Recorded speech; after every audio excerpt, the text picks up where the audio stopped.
Hello ladies and gentlemen, my name is Ryan Poe, and today I'm walking and reviewing Beartooth's The Surface. Beartooth is a band I've been listening to for a little while, but I've only really gone into their singles discography. The first one I remember listening to is You Never Know, but I've also heard some other songs like The Surface as well.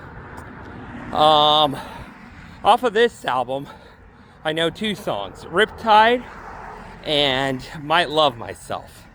And the messaging with Might Love Myself is good enough that I felt like I should listen to this whole album because it sounds like it's kind of a story about the singer. So yeah, let's get into it, shall we? I don't know how many of you guys follow me on Strava, but I'm sure if you do, you probably notice I missed one of my days that I had off for doing a walk. To be completely honest, I just couldn't stay awake. My body was so tired. So, I'm gonna do two walks today. Right now I'm doing one first thing in the morning. Then later today, it's gonna get up to almost 50. So that feels like a good time to go on my second walk and get my videos caught up and stuff. And get to doing better on myself. All right.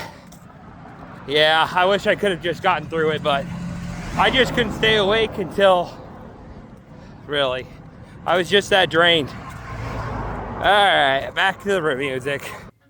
Sometimes you just need some music that helps pick you up. And I'll say it, Beartooth's The Surface is one of those albums that can help just get you in a better mood.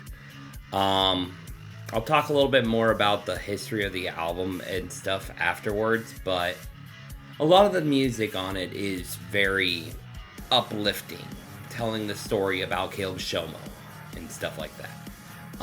Songs I enjoyed on it were Riptide, The Better Me, which features Hardy, sort of rock country artist, Might Love Myself, What's Killing You, Look the Other Way, What Are You Waiting For, My New Reality, and I Was Alive. I also decided to listen to the one song that was completely original on their deluxe version, Attention, ATTN, period, is how it's spelled on there. And I absolutely love that song. I'm kind of surprised that it didn't make it on the album, but, you know, it's easy for me to say that I'm not the one making the... What the heck is going on with my hood? I'm not the one making the album. I Was Alive was a fantastic way to end the album too, honestly.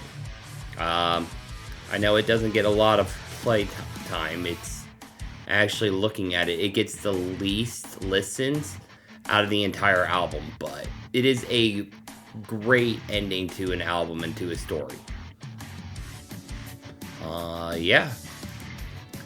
So what Caleb Shomo says about this album is he kind of just wrote it after he kind of started working on his own personal life. He was in a very dark and depressing place when he started writing this album, and, you know, I can get it. I don't have the types of problems that he was talking about, his biggest issues with drinking and stuff, but, I mean, I have my own bouts of depression. I'm sure anybody who knows me knows that, but he kind of just...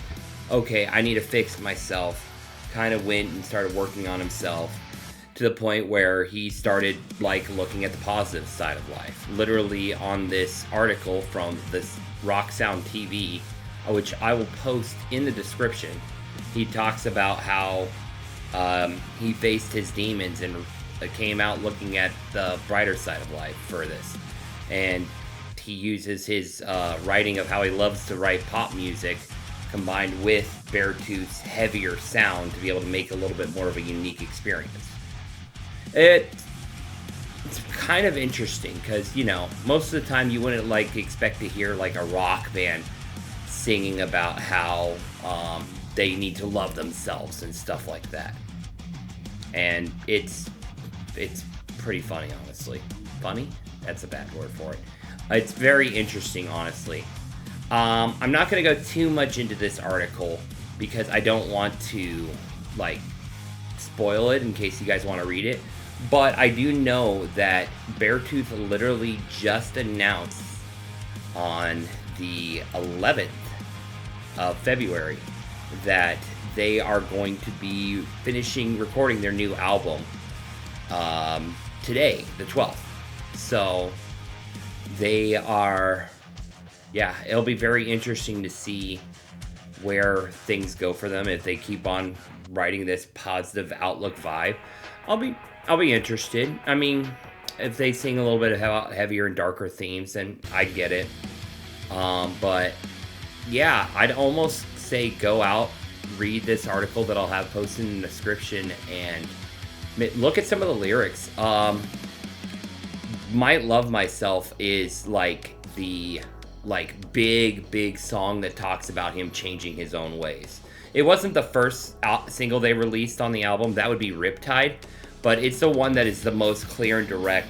Hey, this is what happened. And that premise is there throughout the album. And like I said, as someone who's had his own bouts with depression and stuff, it's nice to be able to hear music that tries to be a bit more positive and uplifting. Alright, well, now that I'm done being depressing for a second, let's go ahead and... Oh, I'm not spinning the wheel today, because the next episode is the second album of Taylor Swift. That's right, I'm releasing Taylor Swift on Valentine's Day.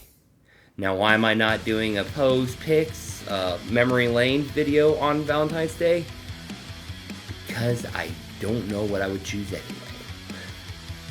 So I'm just going to do that at the end of the month. So Taylor Swift will be my episode on Saturday. What's the name of the Taylor Swift album I'm going to next? Fearless, I want to say.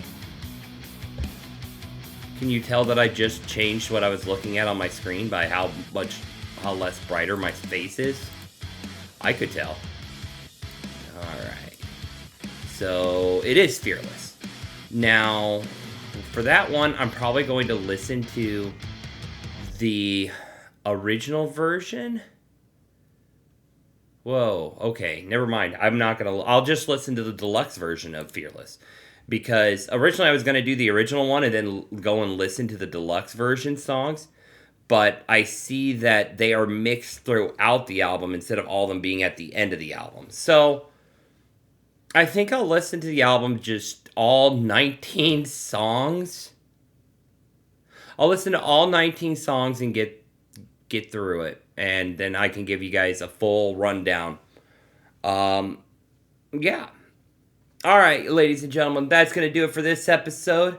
Thank you guys for watching. We've only got 2 albums left on the wheel. So after my Wednesday episode, there will be a brand new wheel that I'll be choosing albums from. So if you have anything you want to suggest I put on there that I haven't put on yet, feel free to message me. Let me know what you want me to review.